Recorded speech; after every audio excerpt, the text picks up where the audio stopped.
Welcome to Yoga Biz Camp with myself, Michael J. I'm a yoga business coach with 25 plus years of experience as a creative, a total tech geek, and a yoga business owner. My most downloaded podcast this year was Buying and Selling a Yoga Studio in 2021 with Mitch McGinley. He's back and we are going to be talking about what's going to go on for 2022, including financing. Here's Mitch.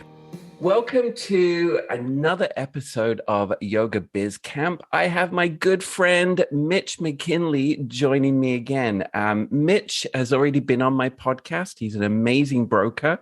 He really specializes in the wellness business. He's very respected in the industry. And my most popular podcast of this year was Buying and Selling a Yoga Studio in 2021. So I'm welcoming Mitch back to talk about buying, selling, and financing a yoga studio in 2022. Welcome, Mitch. Thank you, Michael. So happy to be back. It's awesome to have you. I just spent a little bit of time with Mitch at two conferences in the last little while. And on the last conference in Arizona, Mitch, you were missing in action a lot because you were focusing on a big sale. And I saw the stress on you over that sale. But what I have to say is, I don't think that stress was about you. You were really caring about your client and their business sale. Am I correct on that? You are. I appreciate you noticing and distinguishing that. Yeah. So, I mean, I just really think you just really feel for your clients. And I think that's what makes you different in this industry, Mitch.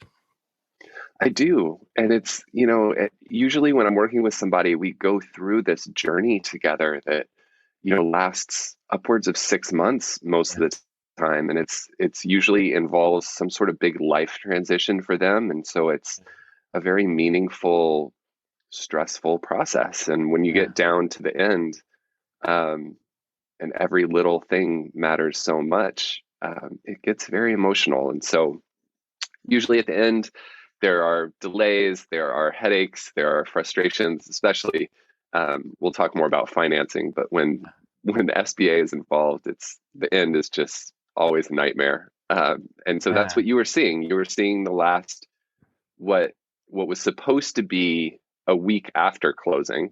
Like I was supposed to close that deal the Friday before we went on that trip. I thought it was going to close the Friday that we were on that trip. And then it ultimately closed the Friday after that trip. Yeah. And so it was 2 full weeks of all day, every day, extreme stress, going back and forth between the bank and escrow and the buyer and the seller. And, this document's missing. This document wasn't signed right. Just. But then I got to see all your posts afterwards on the celebration of the sale, and that you were posting. There was just a lot of optimism moving forward. So we, in 2021, we talked about, buying and selling, and so I am seeing a shift happening right now, and that I'm seeing that based on my clients, because I have clients now from literally New York to California that all of a sudden are opening, and I'm at those great ground stages where I'm working with them on mission, vision, pricing, the lease, the build out, or like all that fun kind of juicy stuff. So I'm seeing that people are going, okay, the spaces are reasonable right now. And so I'm seeing a real uptake in people looking forward now instead of feeling on hold. Can I get your take on that? I'm really excited to hear that. And I'm excited for everyone that you're working with who's in that beginning stage, because to be working with someone like yourself early makes such a huge difference. It does. It stops the mistakes being made, right? It all helps. Yeah. Well, and saving yourself from all those learning curves that we've all been through. It's, if you can get ahead of that and get things kind of right from the start, you're going to be immensely better off down the road. And so I'm excited for everyone that you're working with who's at that beginning stage. It does feel like that, though. It feels like the beginning of a new chapter. I think everyone is completely over the last chapter. It's been a really, really difficult year and a half, 2 years for everybody. Yeah. And so many businesses closed, so many people walked away. It's not surprising to me that this is sort of a fresh start. And in the wake of so many people not wanting to go back to an office or work a corporate job that requires them to be in a specific place at a specific time, the desire to work for yourself and to set your own hours and be able to do what you want is the highest I think it's ever been. Yeah. Yeah. Are you seeing, I mean, I'm just getting this through my clients, but I do feel like there is now a great opportunities with spaces too. And when I'm driving around as an ex-studio owner, it's most studio owners will probably understand this feeling. But when I drive by and I see the perfect location with the perfect parking on the perfect corner, I'm always like, oh my God, like that's the perfect spot for a yoga studio. I cannot stop there. And then I have to slap myself and go, no, you've done that. You're helping other people now. I totally get it. I'm the same way, truthfully, and not only with empty spaces, but every time someone comes to me with a business to sell, there's part of me that's like, ooh, should I do this again? Like, is this the one? And then reality sets back in. It's like, no, it's been there, done that. The people I'm working with are getting pretty good rates on rents. I'm glad to hear it, truthfully. It depends on where you are. Yeah, I've seen every end of this spectrum. So there are a lot of great deals out there, but there are also a lot of places where, there's sort of an expectation, I think more often that buyers have, that they're going to be able to step into this situation and negotiate a better deal than what the seller had. Yeah. And that is just never the case for me. I have literally never had a buyer get a better deal on the rent than the seller had ever. In 3 years of doing this, selling dozens of these businesses, not once. Because the landlord takes it as an opportunity to jump it to the next level? No, usually, more often than not, it stays the same. Most of the time in these deals, it's just the buyer taking over the seller's lease, what we call a lease assignment. Yeah. And that's so much easier because it's just straightforward. It's just like a one-page thing that says buyer takes over for seller.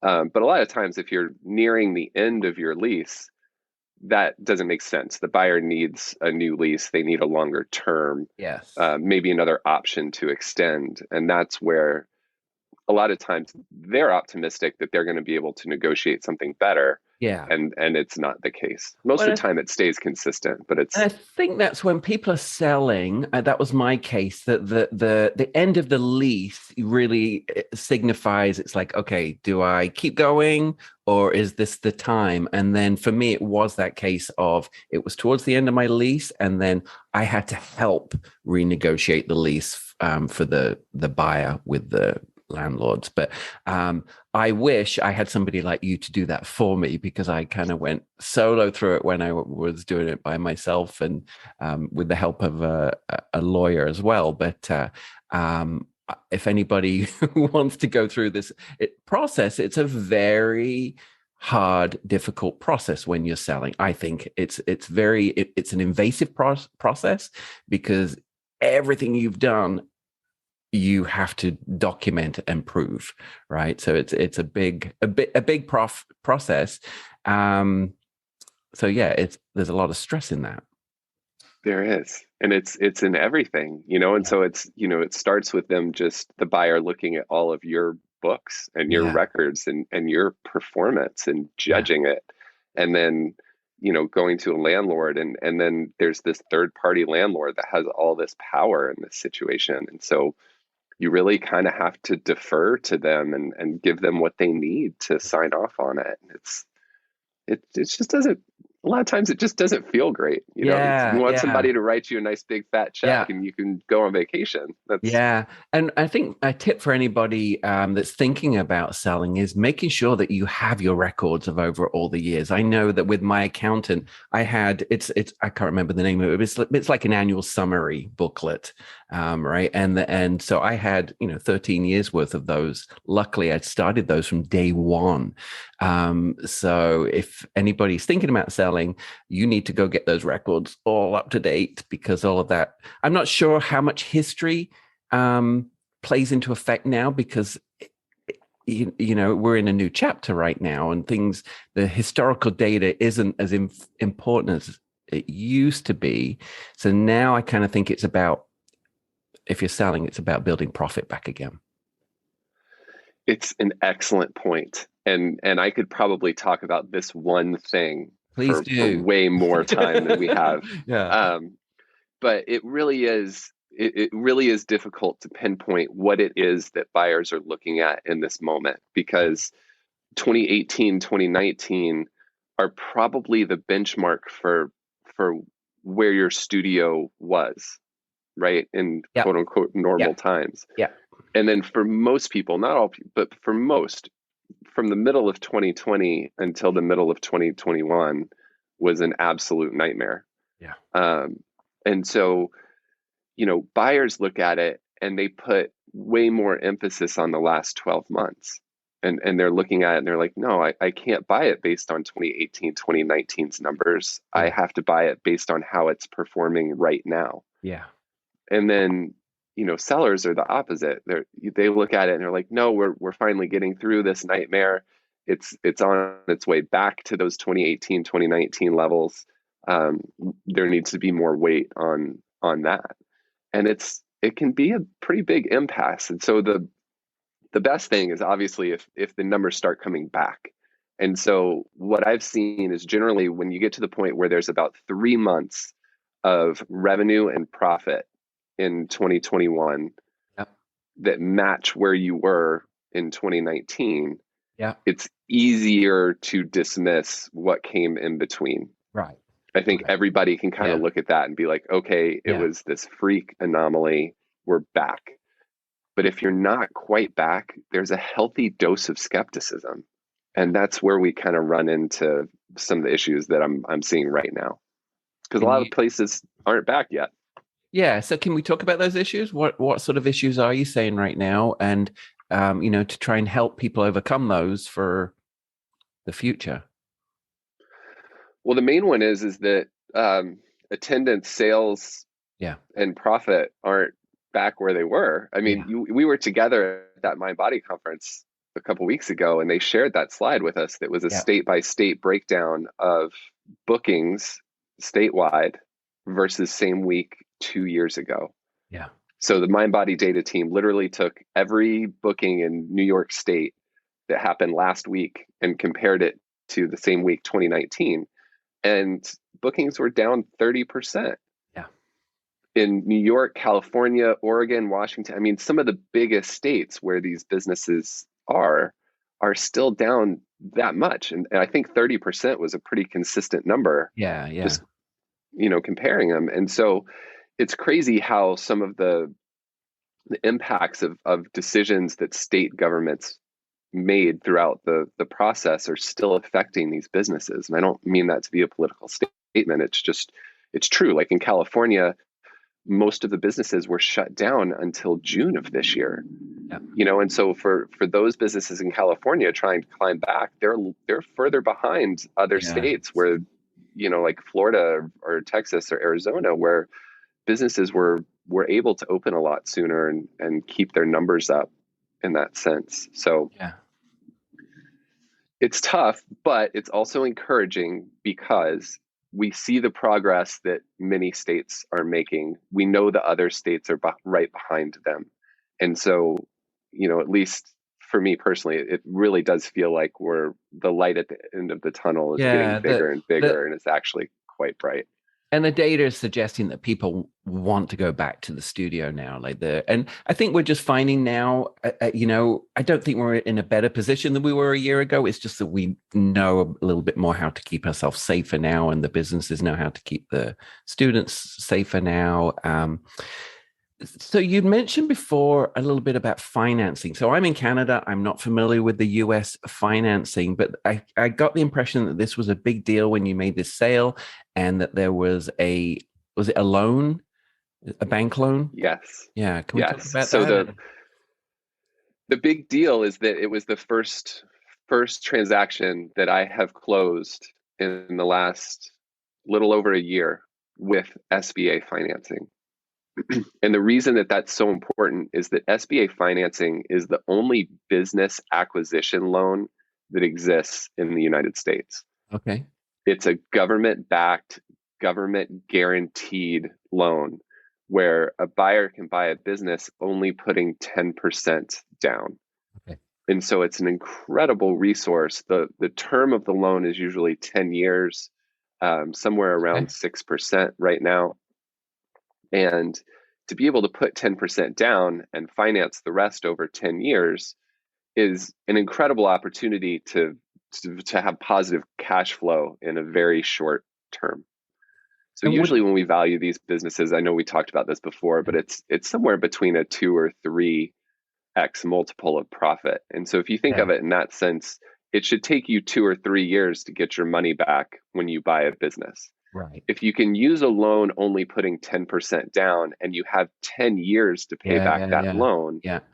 you can make your money back very quickly, sometimes as fast as 6 months, Yeah. and then be cash flow positive. And so it's the number one tool that we have. If we're selling a studio for $500,000, it's very difficult to find people who have Yeah. $500,000 who Yeah. want to buy a yoga studio. Yeah.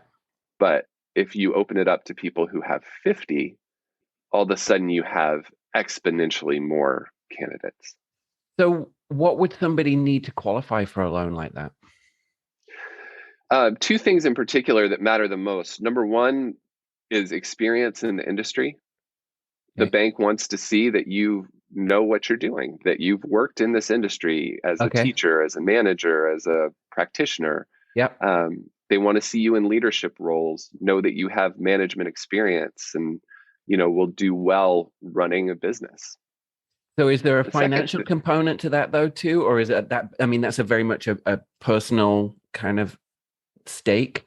Do they have to prove finances on that? Or is it, do you have to do projections, business plan, that kind of stuff? yes and yes to Yeah. projections and business plan. Yeah. Finances, absolutely. So just like any other loan, they're gonna, and it's actually SBA is the most invasive of any Okay. loan ever. And so recall that both the buyer and the business have to qualify. So the Okay. business has to show enough profit on their tax return for the last 3 years to Okay. support the debt payment. So that's number one. But then the buyer has to have good credit. They need to have working capital in addition to the 10% that they put down. And then a lot of times the bank will require a collateral of some sort. So if they own their home, it'll be a lien against their house Okay. until that loan is paid off so that they have some sort of recourse if you default on the loan. Right. So is that a federal program? Yes. Okay. Yeah. So, and there's, folks, we're talking about United States here, right? Just to be clear, as podcasts go everywhere. So well, that's positive that you're seeing that that's coming back, because I'm imagining that was on hold for a little while, or not many probably went through. It's critical. Yeah. It's critical because what they do is they look at the last 3 years of your tax returns. Yeah. And so for everyone, their 2020 tax returns generally look pretty bad. And truthfully, I think for a whole bunch of people, 2021 is worse. I've had to explain this to a bunch of lenders, but the way that I kind of see it is 2020 at least had three seemingly normal months at the Yeah. beginning, like 3 good months at the beginning of the year. Yeah. And then there was so much uncertainty. A lot of studios, members kept paying their membership because Yeah. they thought we were going to get past this quickly, and at the same time, there wasn't the payroll cost. And so for a lot of studios, I see the first 6 months of 2020 going really, really well Yeah. versus the last 6 months of 2020, which didn't go well.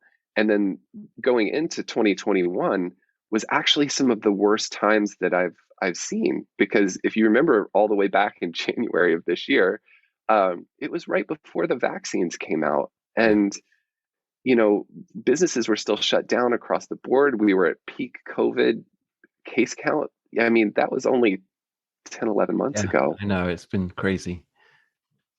So So, I think so 2021 has been equally as bad, if not worse, for a lot of people. And the encouraging thing for me getting that deal done through SBA was around summertime of this year, like May, June, yeah, starting to see numbers coming back, people doing better, getting back to normal. And so it was really encouraging to get that deal through and be able to share that with everyone that if they've been holding out this whole time, waiting to sell, uh, yeah. there's some optimism now that they're going to be able to. Awesome. Well, look, it seems very promising. One of my clients that is starting a studio is also going into a partnership. So I'm kind of curious what you have seen in the partnership world when it comes to buying, selling, financing, what your thoughts are on it's a very particular, could be great, could be not so great scenario. I don't want to discourage anyone, but truthfully, my experience with partnerships is overwhelmingly negative. Yeah. And it may just be that when they come to me, it's because something has gone wrong Mm. and they're trying to sell, or one side is trying to buy out the other side, Right. or something like that. And so, um, I had a partner when I owned my studio. It was my wife. We're very close and we worked extraordinarily well together. Yeah. Um, and for all of the teams out there who are life partners who own a business together, for me personally, like there's no one I'd rather work with. And Yeah. so if you have someone in your life that you trust that much, that you love, that you feel comfortable running a business with, I don't think there's anything better than working with the person that you love or someone that you really, really trust. What I generally discourage people from doing is taking on some sort of investor partner. Um, in my experience in this industry, there's just not enough money to go around for multiple owners, and a lot of times there's an original owner who brings on a new owner, and it's really difficult for that person to suddenly start listening to and taking the advice of someone else. Yeah. Um, Usually for me, one person ends up working more, Yeah. and then resentment builds up that one person's working more or less, Yeah. and then there starts to get passive aggressive, and then I things think just I kind of think start I falling think apart. clear agreements. If you're going on something that clear agreements and kind of figuring out all the what if scenarios ahead of time and putting that kind of into writing and having those conversations. And I also think a legal document between the two partners is super important as well. Oh, it's critical. I mean, Instead from of the blind beginning, faith, right? We can't just trust a partner. yeah. I mean, you have to know from if one person needs to sell and get out, for a health reason or for a life change. These things happen where, it's not everybody's timing is going to match up perfectly. And so you have to set that structure up in advance that says, okay, what exactly is each partner getting paid? Are they getting paid to work a specific job in the business? If so, is their pay rate commensurate with what that job is? In the event that they need to stop doing that job and you need to pay somebody else to do it. Um, Yeah, how yeah, do you that's a sell good your point. shares if you need to sell your shares? Who gets dibs on those shares first? Does the other partner get the opportunity to buy the rest of the shares before that Right. person tries to go sell them? Yeah. It's just I, a complicated. yeah, I suppose you get into the nitty gritty of that when you're taking on new clients, right? So Yes. where are you getting most of your leads from now? Because I mean, I know in our world, our business consulting world, you're kind of the go-to guy. We everybody kind of respects you. So how else do you find your leads for your business? Also, are you? I know you're mostly wellness businesses. Are you solely wellness businesses? I appreciate that question very much, and I'm so grateful for all of the consultants because it really is. I know so many consultants now. And each one works with dozens of people, and so they are without a doubt my best source of leads. Yeah. In addition to that, referrals. I mean, just it's once you sell one particular individual franchise of something, um, it's great to get your name out there throughout the rest of those franchise owners. Yeah. And so I've had a lot of success with that too, where, working with one particular bar franchise or Right. Pilates Yes. franchise Yes. has opened up a bunch of opportunities to work with other franchise owners within that Yeah. corporate franchise. Um, but I guess the other thing you asked if I was just doing wellness. It's my preference. Yeah. I love this industry. I love the people. I feel like it's my people, and You and know it, so right? You speak the language. yeah, Yeah. if you want to talk about the nuance of doing a teacher training with Yoga Alliance or not, or the difference between Legree or Stop Pilates, like I can have that conversation, and I can talk to different buyers and articulate the nuance of that stuff. I can log into your Mind Body account and run reports and answer questions so that you don't have to. Yeah. And it's all just very comfortable for me. I mean, I've been a buyer in this industry. I've been a seller in this industry. Um, and so it's a lot easier to relate to. I have sold several other businesses. I just sold OB Hardware, which is a 100-year-old hardware store in my neighborhood in San Diego that I'm Oh, really proud of. awesome. I've sold an HVAC company and a plumbing company and other things, but it's just not as exciting for me. Like I just, Yeah, well, I think it takes a certain someone to be able to look at attendance analysis and profit margins and in wellness businesses. And the wellness businesses, it's a different beast, right? It is its own kind of thing. Mitch, yeah. I'm feeling like things are kind of moving forward and positive. Can you kind of sort of wrap up what you think is going to go on in 2022, what you're sort of seeing for the future moving forward? I'm really optimistic. I think everyone is ready for a fresh, clean start in 2022. I think the fear surrounding COVID has largely subsided. I know that it's not completely gone, and um, especially right now, there's more headlines all the time about a new variant or whatever. But um, the people who wanted to get vaccinated are vaccinated, and so they feel good, and the people that don't want to aren't going to. And so I feel like we've reached this point where we just need to move forward. And honestly, it feels pretty good to me. And so, the number of inquiries that I've had from people who are interested in talking about selling their business has gone up significantly in the Yeah, last couple is months. that right? And I think that when we get through January, February, March, Yeah, then hopefully we've got those 3 months that everybody needs to prove that they're back yeah. and then get the value that they deserve out of their business. And for those people who are looking to buy right now, I feel like it's sort of the last moment to maybe try to get a discount on a business. Okay. I think that window is closing quickly. And so if you're interested in buying a business, I think now is a wonderful time to try and do it. And I And think that window will probably close pretty soon. and the ones that you're representing, they're on your website, They are, yes. which is, I Health and believe. wellness,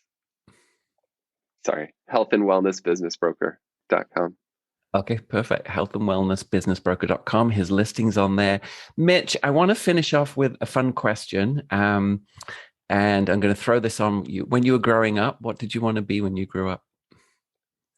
I wanted to be an orthopedic surgeon.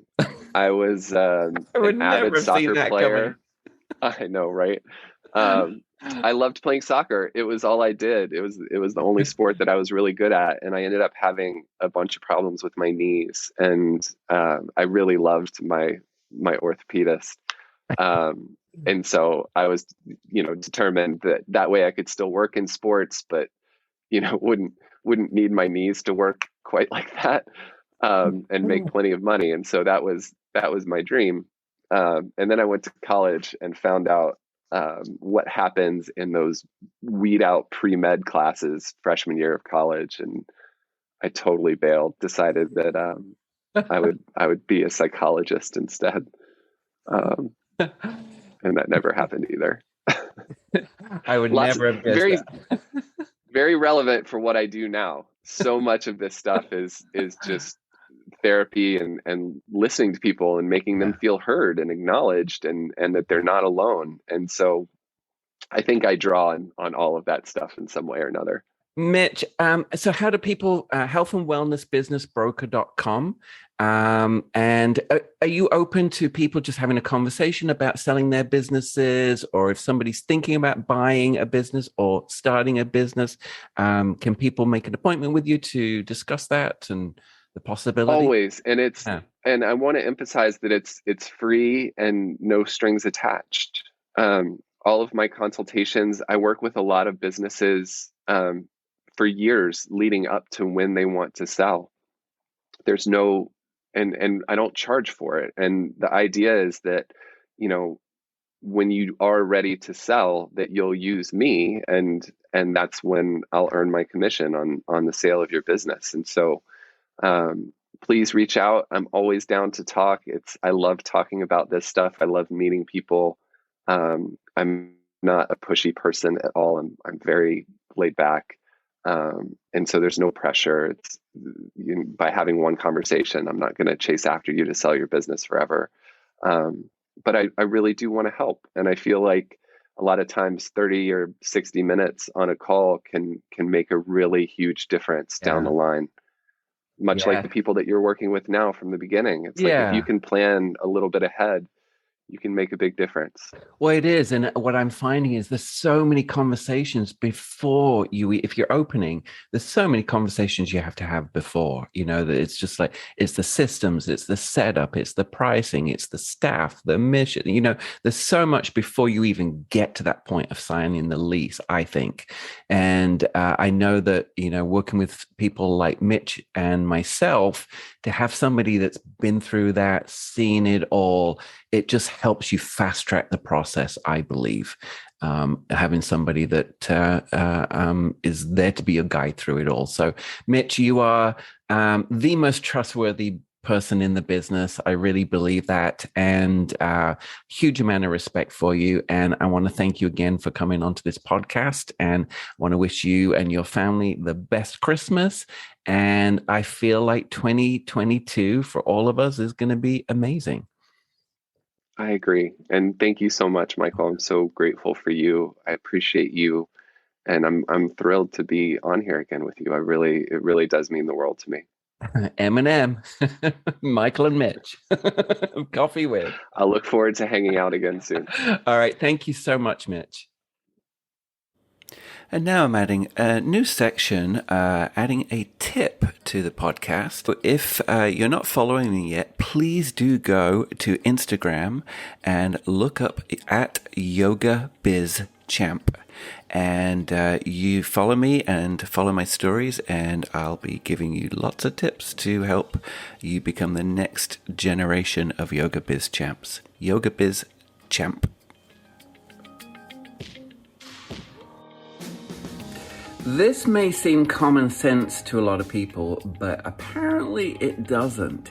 So to all you yoga businesses out there, solopreneurs, yoga studios, every time you do some kind of messaging, whether it's on social media, email, please do a call to action, CTA, call to action. That means call us, book now, click here, go to link in bio, but finish with trying to direct your potential customers to go and do something, to take a step.